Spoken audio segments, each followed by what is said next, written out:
Joy filled her, a growing, bursting joy. She stared around her at the room. She smiled, feeling her firm teeth and gums, red lips, strong white teeth. Suddenly, she got to her feet, her body secure and confident. She turned a little lithe, quick circle. Buba stopped reading. Are the cookies ready? He said. I'll see. Her voice was alive, deep, with a quality that had dried out many years before. Now it was there again. Her voice, throaty and sensual. She walked quickly to the kitchen and opened the oven. She took out the cookies and put them on top of the stove. All ready, she called gaily. Come and get them. Buba came past her, his gaze fastened on the sight of the cookies. He did not even notice the woman by the door. Mrs. Drew hurried from the kitchen. She went into the bedroom, closing the door after her. Then she turned, gazing into the full-length mirror on the door. Young! She was young again, filled out with the sap of vigorous youth. She took a deep breath. Her steady bosom swelling, her eyes flashed and she smiled. She spun, her skirts flying, young and lovely. And this time it had not gone away. She opened the door. Buba had filled his mouth and his pockets.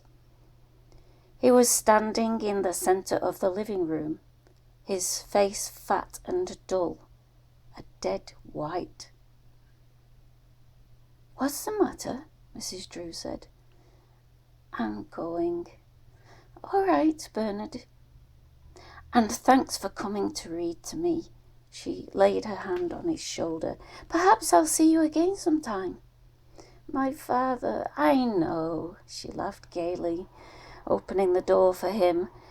Goodbye, Bernard, goodbye. She watched him go slowly down the steps, one at a time. Then she closed the door and skipped back into the bedroom.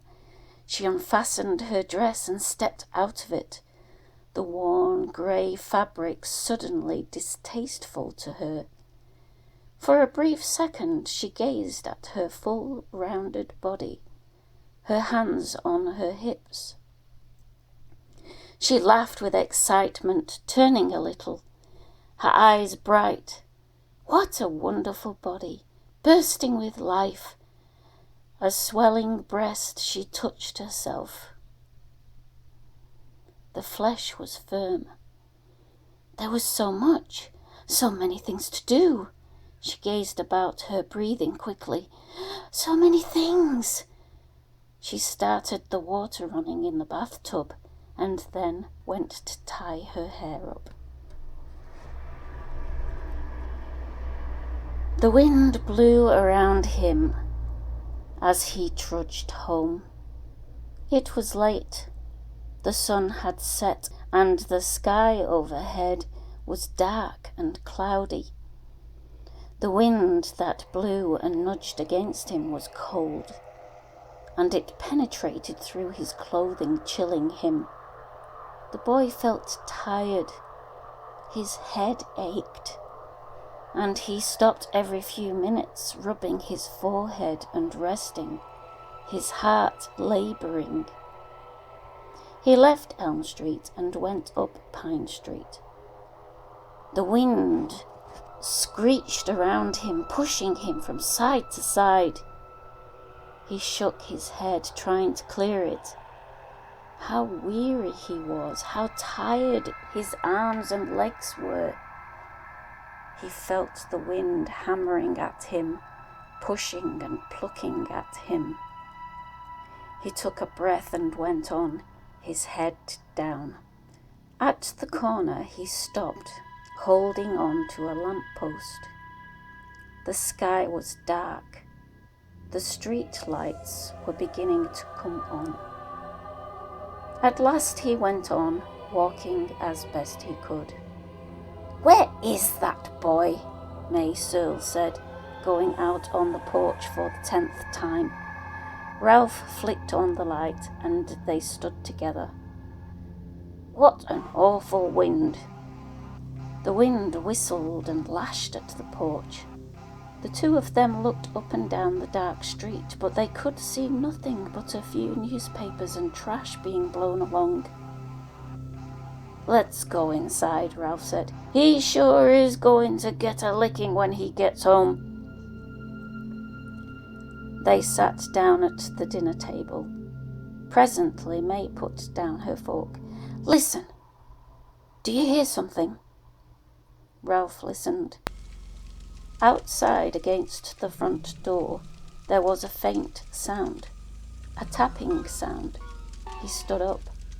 The wind howled outside, blowing the shades in the room upstairs. "I'll go see what it is," he said. He went to the door and opened it. Something grey and dry was blowing up against the porch, carried by the wind. He stared at it, but he could not make it out. A bundle of weeds and rags blown by the wind, perhaps. The bundle bounced against his legs. He watched it drift past him against the wall of the house. Then he closed the door again, slowly. "What was it?" May called. "Just the wind," Ralph Searle said.